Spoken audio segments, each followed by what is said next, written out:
purpose is how I can raise up ordinary men, turning them to become supernatural beings, financial bosses, making life better, bringing people from the dungeon of sin, bringing them into the faith, planting their feet, and rising them. Holy Ghost! Holy Ghost! Somebody shout fire! Acts chapter 3 from verse 1 through 10. Now, Peter and John went up together into the temple at the hour of prayer, being the 9th hour. Verse 2. And a certain man, lame from his mother's womb, was carried, whom they laid daily at the gate of the temple, which is called Beautiful, to ask alms of them that entered into the temple. Who seen Peter and John about to go into the temple, asked an alms. Verse 4. And Peter, fastening his eyes upon him with John, said, look on us. Now verse 5. And he gave heed unto them, expecting to receive something of them. Then Peter said, silver and gold have I none, but such as I have I give thee. In the name of Jesus Christ of Nazareth, rise up and walk. Verse 7. And he took him by the right hand and lifted him up, and immediately his feet and ankle and bones received strength. Verse 8. And he leaping up stood and walked and entered with them into the temple, walking and leaping and praising God. Verse 9. And all the people saw him walking and praising God. Verse 10. And they knew that it was he which sat for alms at the beautiful gate of the temple. And they were filled with wonder and amazement at that which had happened unto him. Now we'll read the last scripture. We knit them together. Psalm 24 verse 7. Lift up your heads, all ye gates, and be ye lifted up, ye everlasting doors, and the King of glory shall come in. Let's read it all together. Lift up your heads, all ye gates, and be ye lifted up, ye everlasting doors, and the King of glory shall come in. Sit down on your enemy's head. In this first service, we deal squarely with the word and prophecy as God will help us. Can we give Jesus a clap offering? So in today's service, we have two messages as God will lead and help us. I want to share with us on what I titled, Beware of Gatekeepers. Tell your neighbor, beware of gatekeepers. If that's the only word you can preach to your neighbor, I want you to vocalize. If you are not local, vocalize it. Beware of gatekeepers. Shout it like thunder. Shout it well. Let me hear you well. Say it again. Beware of gatekeepers. Gatekeepers. Beware of them. The Bible says now Peter and John went together into the temple at the hour of prayer, at the 9th hour in Acts chapter 3. He says, a certain man lame from his mother's womb was carried, in verse 2. He said, a certain man lame from his mother's womb was carried, whom they laid daily at the gate of the temple, which is called Beautiful.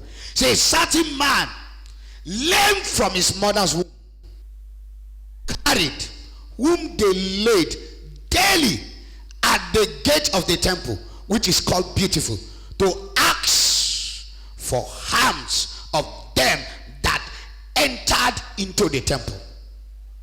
The man was laid daily daily, every day, they will carry this man and lay him at the entrance of the temple. And this church, when the Bible says the church is a beautiful church, not just an ugly church, a beautiful church, a church with a different. But there was for a church to be beautiful, if we can classify a church like an hotel, it was a 5-star church. It had all the facilities that a modern church should have. Now, it means for such church to be beautiful, it means the people and the members are wealthy members. They were not just roadside members. They were members, shakers and movers of the society, were attending that ministry, that church. Ministers, governors, president, vice president. The church was actually a beautiful church, but there was an ugly situation. And the ugly situation was not at the back of the church, it was at the entrance of the church. I keep saying this to people, that when you expect too much from a church, you will always see a question mark. There is no perfect church anywhere. It is when Jesus comes that will become perfect. Did you hear what I say? There is no perfect church anywhere. It is when Jesus comes. That's why when a pastor brags about his ministry, that my ministry is the best in Nigeria, in Africa, in the world, I preach the best, is a lie. Because there is no perfect church anywhere. What do I mean? There is no church where there are no question marks. If the pastor is perfect, fine. What is going to happen with the pastors around him? Jesus was a perfect master. He pastored 12 disciples who are his pastors under him, and out of the 12 disciples we have one called Judas Iscariot, who was a thief and a betrayer. We have one called Thomas, who was the one who denied him 3 times. Peter, who was the one who denied him 3 times. We have Thomas, who is a professional unbeliever. That was the creator of the heaven and earth with 12 members. 12 members. 12 members. And out of the 12 members, 3 of them had question mark. So imagine if we have 24 members here, how many Peter do we have? We have 2 Peter, we have 2 Judas, we have 2 Thomas. If we have 48, how many Peter, how many Judas? 4. How many Peter? 4. How many Thomas? 4. So there is no perfect church anywhere. It is when Jesus comes, the Bible says we will be like him. It is when he comes that we are going to be like him. So when you are judging a church by what people say from the entrance, you might not enter into the church. A lot of people have been deterred from entering into a beautiful church because of the ugly situation by the church. There are people that are eyesore. There are people that are barricade to destiny development in life, and they have been positioned by your wayside, and all they are to do is to disfigure the beautiness of God in your life. Can I talk to somebody here? They have been assigned to make your beautiful life to have question mark. So there is no beautiful church anywhere without an ugly situation. Can I say this? Every house have a toilet. Did you hear that one? I know somebody is not hearing me. I say every house have what? A toilet. That your own is not smelling is because it is well clean. I said that your own is not smelling. It is because it is strategically located. Master bedroom by the corner. Every house has a toilet. Before you criticize somebody, clean up your own toilet. Clean up your own restroom. Oh, you did not get what I'm saying. Is somebody get what I'm saying? Say, I hear you. Say, I hear you. So when somebody is talking anyhow, tell him, sir, excuse me, before you judge me, clean up your own toilet. Can I talk to somebody here? My life is not the worst. I am not the worst lady in Nigeria. I am still better. There are ladies that have aborted 24 and they are standing. They have killed 24 children and they look innocent. But you don't see them and they have tied their tie. They look like Mary, the mother of Jesus. But it does not mean they don't have toilet. I read a book and it says the worst set of people cover themselves in the emblem of holiness. People that look too sanctimonious, that try to tell you that I don't have mistake, I don't have error, that are highly hypercritical. They are the people with the worst kind of restroom. Can I talk to somebody here? Before you judge me, excuse me, clean your toilet. Can I talk to somebody? Shout fire! Oh, that's not where I'm going to. So a gate is a barrier, like a door, that is used to close an opening in a fence or a wall outside the building. A gate is a barrier like a door or a fence that is used to close an opening in a fence or a wall outside the building. A gate is used to secure a house. A gate is used to restrict movement. A gate is used to secure a house. A gate is used to restrict movement.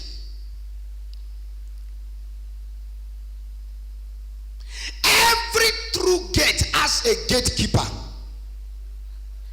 Every true gate has a gatekeeper. Hello? Hello? Be it scientific or manual. Hello? Even though the gate is computerized, it is regulated by somebody. There are some of you, your gatekeepers have gone digital. They are not analog. The gadget at which they are using. So a gate is used to secure a house, a fence. Then the gate is there, and you cannot access any house without a gate. I'm not talking about a house that you can just have open access. You can come boldly and enter. I'm talking about real house. And gates are set for security purpose. Now, when the gate man, as useless and simple and irrelevant a gatekeeper, which is a gate man, is, the gate man owns the life of the Oga.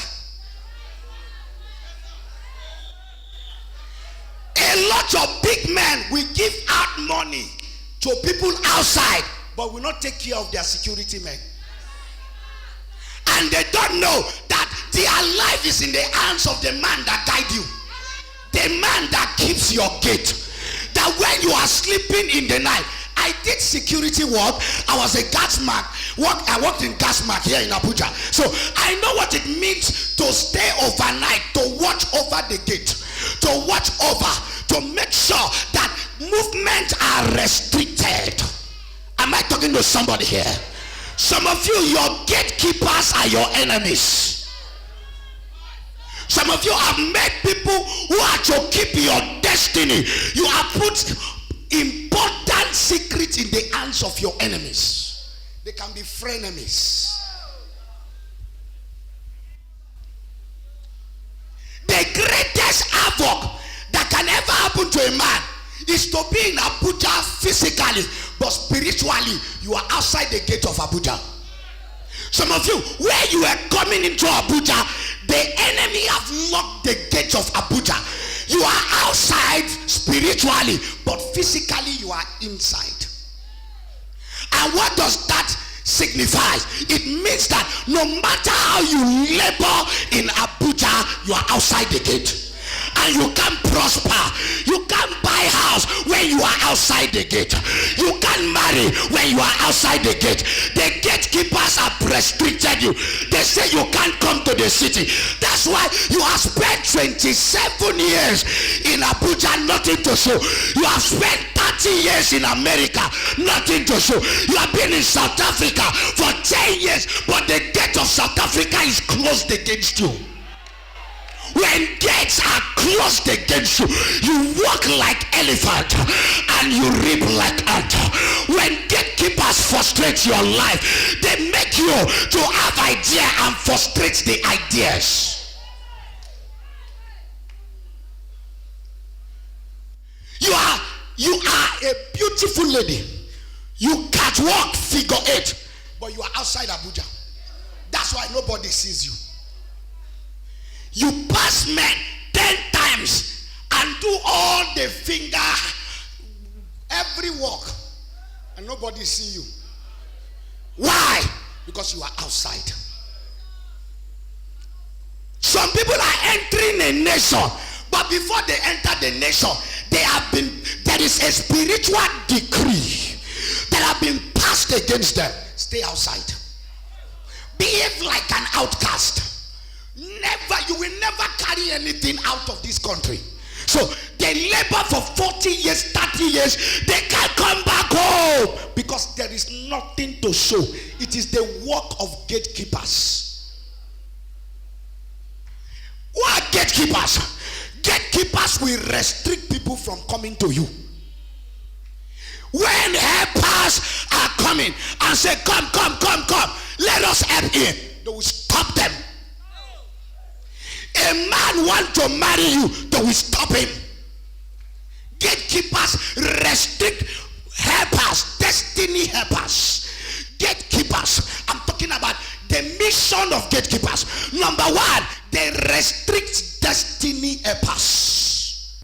So one of their mission is to restrict your movement, to restrict helpers from coming. Have you heard people make promise to you and yet they can't help you? You have asked, this man have the money, why will he not help me? It is the duty of the mission of the gatekeepers. Their mission is to make sure that you remain where you are. They overlap and overleap their security measure for you. They want to restrict everything that will make you progress. A man promised you that he wants to marry you. He has given a date to see your parents, but he changes his mind. That's gatekeepers. They are satisfied to see you remain that way. Gatekeepers can keep the womb of a woman, hang it on a mango tree, and make sure for 20 years she does not have a baby. They are satisfied to see her cry every day. Shebi is marriage. Marry, but you will not know the joy of marriage. That's gatekeepers. They can keep you in the university for 7 years while all your colleagues have graduated for a course of 4 years. You are writing and writing. You can try to finish to go to law school. They can keep you there, frustrate you for 10 years. You have graduated, but you have not been called to bar. Why? Gatekeepers. They can make a pastor to work for 10 years without anything to show. Church not growing. Gatekeepers. This man was carried daily. They carried him every day and put him by the entrance of the gate. That's their mission. Number 2 mission of gatekeepers is to take away your destiny, your glory. To take away your destiny, your glory, your prosperity. To take away everything. They were placing, they put the man by the entrance of the gate, and the man cannot walk because he was lame from his mother's womb. So who was going to buy something for him? Who was collecting the hams? Why were they bringing him? For how long? For years. Because they were profiting from his disability. As far as they are concerned, the man led to finish your life. Be careful. Don't say I am rich. You are rich, but it does not matter. Your life is just like a needle in the hands of gatekeepers.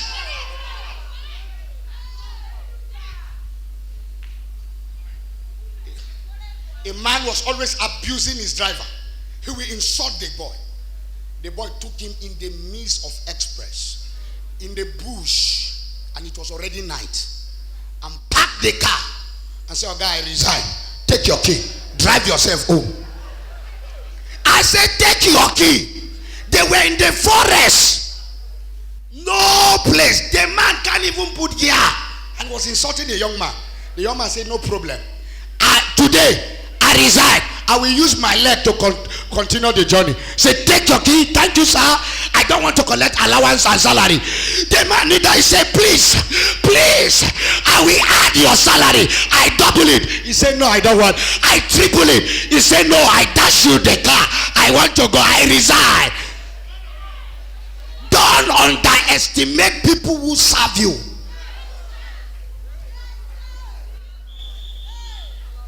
Don't underestimate your cooks, your servant, your house help. Don't underestimate them. They are gatekeepers. They can either protect you or shoot you. Depends on how you handle them.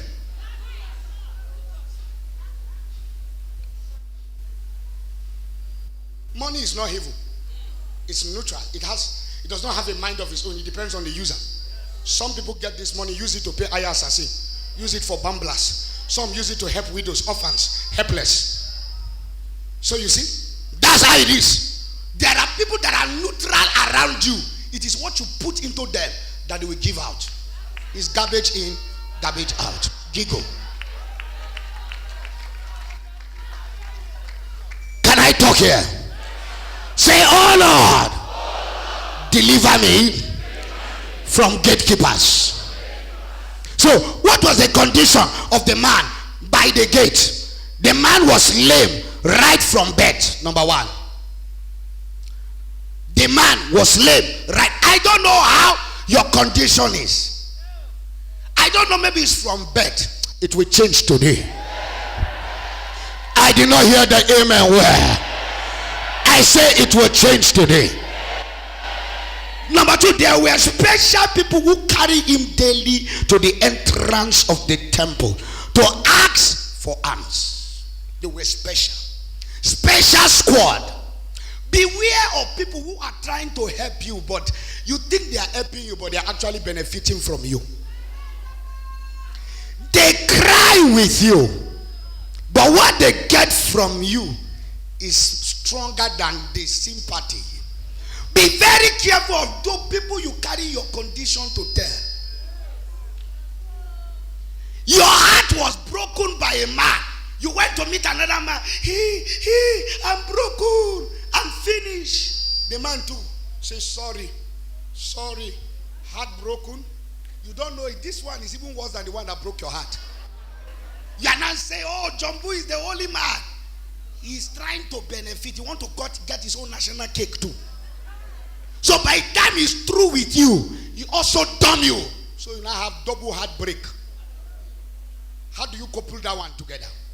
Beware of people who say they want to help you, but they are profiting from your disability. Special helpers. People who show special concern. "Oh, he's wicked. Why did he do this to you?" They cry with you after they hear you, but they go behind and they tell people, say, "Don't mind her. Do you know she has HIV?" But they cry with you. They cry out. Say, I will take you somewhere. But yet, they cry. They go behind. Don't marry her. Are you the new man that want to marry? You don't know. She have HIV. Acidic count, I can tell you. There are special helpers who are destroyers. You will think they are helping you, but they are not actually helping you. Why will they bring the man to the entrance of the church and not take the man inside the church?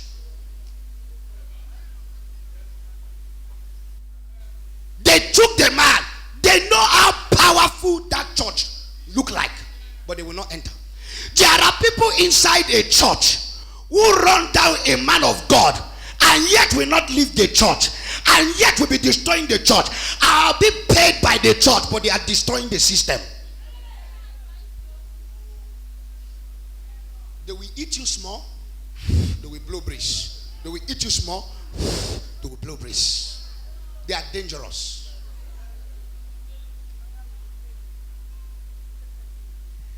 Every kind of help that is made to destroy you, because the help will not change your condition, it will only profit from your condition. You went to seek them for help. Your condition have not changed, but they are profiting from your condition.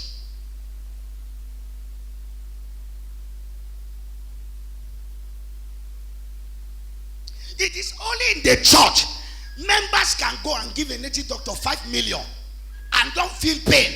But when they come to church, they can drop offering of 500 of 5 naira.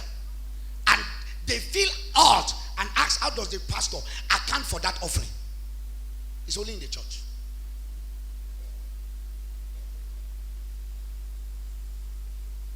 I've seen people travel from US, pay maybe $500,000 just to come here.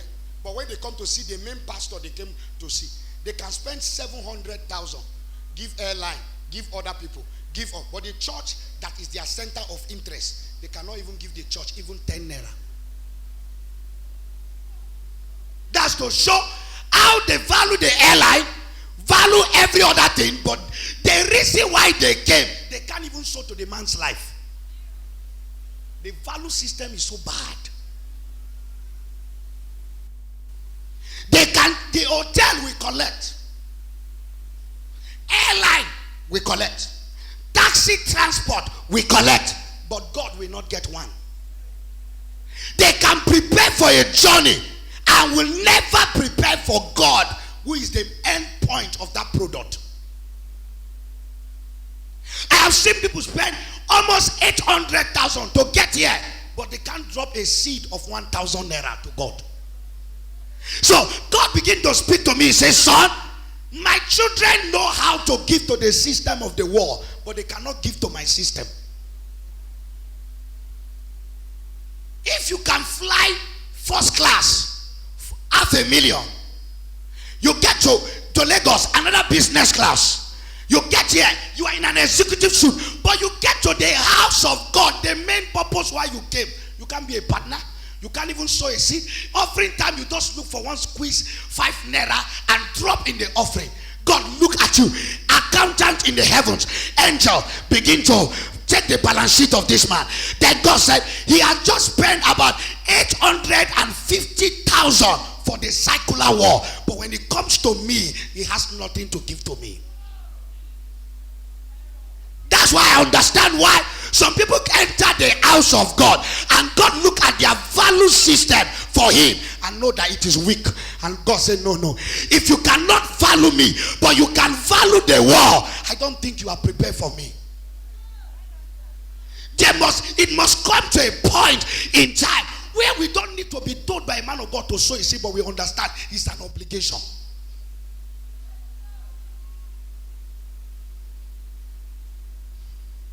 Church is quiet. Somebody shout fire. Shout fire. Shout fire. So they did not take him inside the church. So who are gatekeepers? Gatekeepers can attend the church and still criticize the pastor and prevent others from coming into the church. They are everywhere. They are everywhere. They will attend the ministry. You see them, they don't say, do you know I'm the security, I'm the agent, I'm that, I'm the CFO, I'm the chief O, I'm HOD, I'm that and that, I'm the director of finance and social affairs in the ministry, in the church. They will braggadociously introduce their profile, but they will still destroy the system of the ministry. 90% of the reason why a lot of church is not growing in this part of the world in Africa is caused by gatekeepers.